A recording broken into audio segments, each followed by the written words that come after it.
मिक्सवा Yadav films Bhojpuri संगीत channel.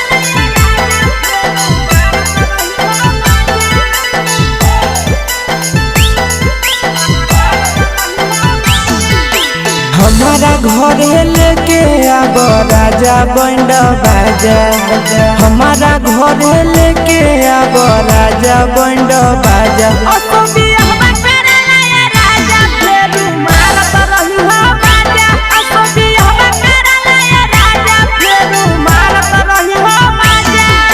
रोजे रोजे लीची खिलैब राजा ताजा ताजा। रोजे रोजे लीची खिलैब राजा ताजा ताजा।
लेहलो लाइसेंस ओकरा बाद घर त रही हो पाया।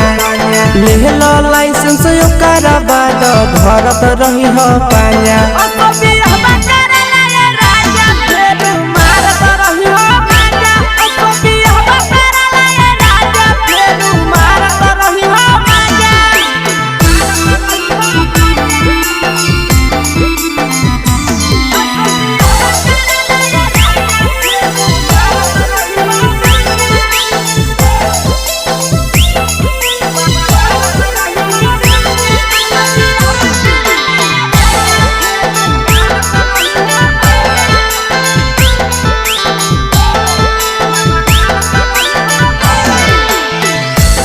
कहली करो हली अंतरे हलम मन रे।